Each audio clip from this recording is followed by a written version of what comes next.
बिस्मिल्लाहिर्रहमानिर्रहीम, अस्सलाम वालेकुम नाजरीन। मैं हूं बाबर हयात और आप देख रहे हैं 24/7 उर्दू न्यूज़ पर होम एक्सपेंस के ताउन से बाबर हयात शो। नाजरीन, मेलबर्न टेस्ट से पहले पाकिस्तान के लिए अच्छी खबरें नहीं आ रही। पहले बुरी खबर आई थी पाकिस्तान के लिए खुर्रम शहजाद को लेकर के।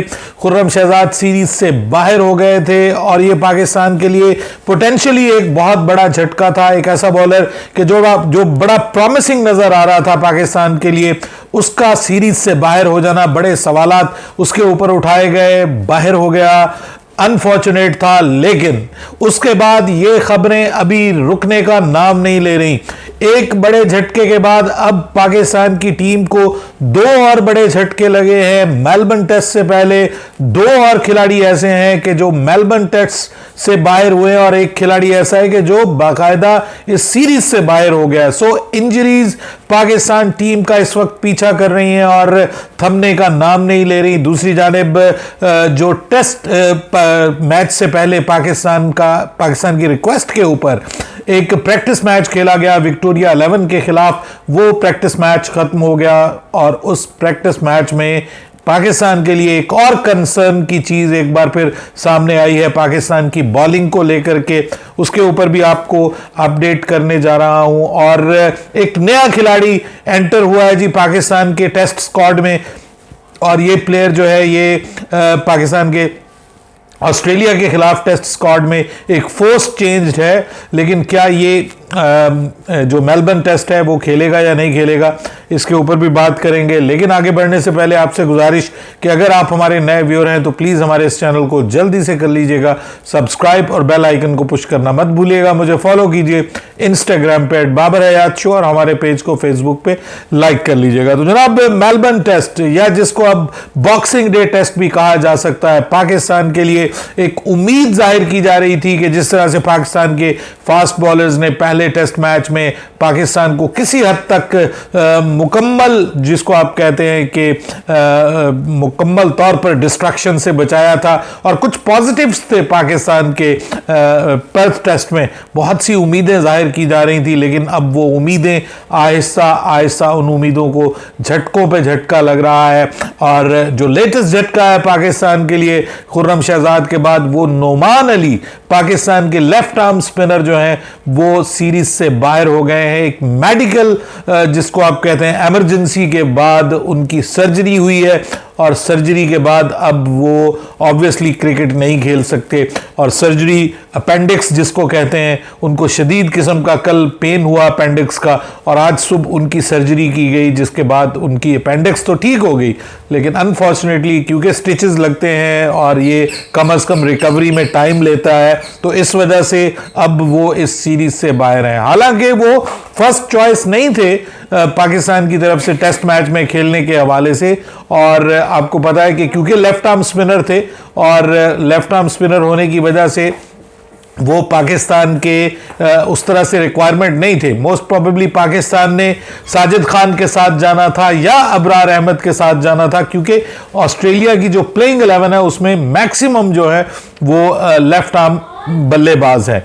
तो ये इस वजह से ये उस तरह से तो नहीं था, लेकिन फिर भी ऑब्वियसली आपके स्क्वाड का हिस्सा थे और ये पाकिस्तान के लिए एक बुरी खबर है। और पाकिस्तान से बढ़कर I think so Noman Ali के लिए बजाते खुद बुरी खबर है कि अच्छे खासे ऑस्ट्रेलिया में बैठे हुए थे, अब सर्जरी करा के तो वापस उनको जाना पड़ेगा और सीरीज से बाहर हो गए हैं। अब उनको रिहेबिलिटेशन का मरहला दरपेश है। पूरी टीम ही रिहेबिलिटेशन पे है, मुझे तो ऐसा लग रहा है। कभी कोई किसी का पता चलता है जी वो रिहैब पे है, कभी किसी का पता चलता है वो रिहैब पे है। बहरहाल अब नोमान अली की जगह मोहम्मद नवाज को रिप्लेसमेंट के तौर पे तलब किया गया है, क्योंकि ये ज़रूरी है रिप्लेसमेंट इस सीरीज़ के लिए। कम अज़ कम आपके पास एक ऐसा बॉलर होना चाहिए जो आपके पास बैकअप के ऊपर मौजूद हो, क्योंकि पोटेंशियली इस वक्त पाकिस्तान को सिर्फ एक स्पिनर की खिदमत हासिल है और ये वो स्पिनर है जो पाकिस्तान के प्लान्स का हिस्सा भी नहीं था। यानी he was not in the plans of Pakistan cricket team for Australia tour. पहले वो शामिल ही नहीं था स्क्वाड में। तो अब आप अंदाजा लगा सकते हैं कि वो पाकिस्तान का मेन स्पिनर बन चुका है और मेन स्पिनर के तौर पे जो है वो साजिद खान को लिया जा रहा है। यानी साजिद खान जो है वो पाकिस्तान की तरफ से अब वाहिद अवेलेबल स्पिनर हैं जो खेलेंगे। क्योंकि दूसरा प्रॉब्लम ये है कि अबरार अहमद के हवाले से भी एक झटका पाकिस्तान को लगा है कि अबरार अहमद भी सेकंड टेस्ट से बाहर हो गए हैं। उनके हवाले से खदशात का इजहार पहले ही किया जा रहा था कि उनकी इंजरी मुकम्मल तौर पर वो इंजरी से आज़ाद नहीं हो पाएंगे और मुकम्मल तौर पर फिट नहीं हो पाएंगे। और उसका इशारा वहाब रियाज ने भी जब स्क्वाड अनाउंस किया था तो उसमें उन्होंने दिया था कि उन्होंने कहा था कि बहुत मुश्किल है कि वो सेकंड टेस्ट में अवेलेबल हो। सो इसलिए वो भी समझ लें सेकंड टेस्ट में अवेलेबल नहीं है। नोमान अली भी सेकंड टेस्ट के लिए अवेलेबल नहीं है बतौर स्पिनर, और सिर्फ एक स्पिनर आपके पास अवेलेबल है, साजिद खान, जो आपके प्लान्स का हिस्सा नहीं था। साजिद खान ने आज बॉलिंग भी की है और लकीली उन्होंने एक विकेट भी हासिल की है। प्रैक्टिस मैच आपको पता है 2 रोज़ा प्रैक्टिस मैच पाकिस्तान का खेला गया विक्टोरिया 11 के साथ। पाकिस्तान के बल्लेबाजों ने गुज़िश्ता रोज़ अच्छी परफॉर्मेंस दिखाई थी, खासतौर पे रिजवान ने अच्छी परफॉर्मेंस दिखाई, सऊद शकील ने अच्छी परफॉर्मेंस दिखाई और बहुत सी चीज़ें इस पे डिस्कस भी हुई कि जनाब सऊद को उसको रिजवान को खेलना चाहिए या सरफराज को खेलना चाहिए। और इस हवाले से कुछ फैसले भी किए जा रहे हैं, कुछ तब्दीलियों के भी इम्कानात हैं पाकिस्तान के प्लेइंग 11 में। लेकिन दूसरी जानिब पाकिस्तान के बॉलर्स ने आज उस प्रैक्टिस मैच में डिसअपॉइंट किया। कल पाकिस्तान ने जो है वो अपनी इनिंग्स डिक्लेयर कर दी थी 8 विकेटों के नुकसान पर। 324 रन पाकिस्तान ने किए थे और अपनी इनिंग्स डिक्लेयर कर दी थी 323 रन। लेकिन आज जो है वो जो विक्टोरिया 11 की टीम है उसने भरपूर फाइट बैक दिया पाकिस्तान को और ज़बरदस्त तरीके से उन्होंने परफॉर्मेंस दिखाई। कल भी वो खेले थे 47 फॉर 1 से उन्होंने आज खेल का आगाज किया और 272 पर पाकिस्तान सिर्फ 4 विकेटें उनकी हासिल करने में कामयाब हुआ। So big question on Pakistan bowling attack as well कि पाकिस्तान उनके 8 भी प्लेयर्स आउट नहीं कर सका। पाकिस्तान के अलबत्ता 8 players out, all team rather out हो गई थी पाकिस्तान की, माफ कीजिएगा, ऑल टीम आउट हो गई थी 323 पे। तो पाकिस्तान उनके सिर्फ 4 प्लेयर्स को आउट कर सका है, 4 बल्लेबाजों को आउट कर सका है। और उसके बाद फिर पाकिस्तान की टीम को जब दोबारा उन्होंने बैटिंग दी तो 57 पे पाकिस्तान की 3 विकेटें एक बार फिर गिरा दी विक्टोरिया 11 ने। ये सब उनके यंगस्टर्स हैं सिवाय मार्कस हैरिस के, कि जो इस वक्त जो है वो खबरों में है अपनी फॉर्म की वजह से। और आपको पता है कि वो उन प्लेयर्स में से एक है कि जो ऑस्ट्रेलिया के फ्यूचर टेस्ट स्क्वाड का हिस्सा बनेंगे आफ्टर डेविड वार्नर क्योंकि रिजाइन कर रहे हैं, क्रिकेट छोड़ रहे हैं।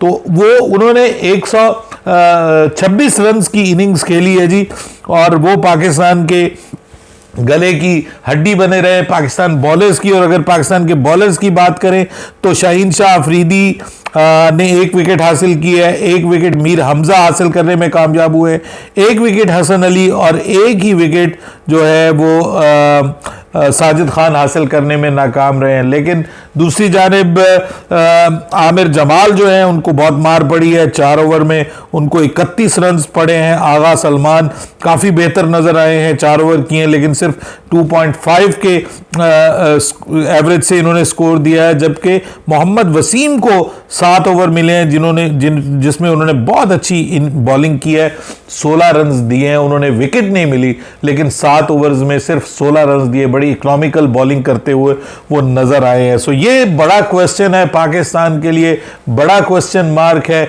लेकिन क्या पाकिस्तान की टीम अब इस तरह का बॉलिंग कॉम्बिनेशन बना पाएगी कि जो ऑस्ट्रेलिया की 20 विकेटें हासिल कर सके?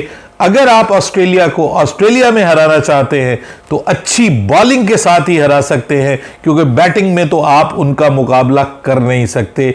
उनको अपनी कंडीशंस जो है वो मेरे ख्याल में बहुत बेहतर तौर पे पता है आपके कंपैरिजन में। सो मुश्किल है, हालात पाकिस्तान के लिए अनफिट हो रहे हैं प्लेयर, आपके पास उस तरह से वो फास्ट बॉलिंग ऑप्शंस भी नहीं है। अब आपके पास मीर हमजा और हसन अली बचे हैं, साथ में आपके शाहीन शाह अफरीदी, वो उनकी फॉर्म को लेकर के बड़ा प्रॉब्लम है। उनको रेस्ट देने के बारे में पाकिस्तान क्रिकेट बोर्ड सोच रहा है, पाकिस्तान क्रिकेट टीम की मैनेजमेंट सोच रही है। सो ये सारी चीज़ें ऐसी हैं।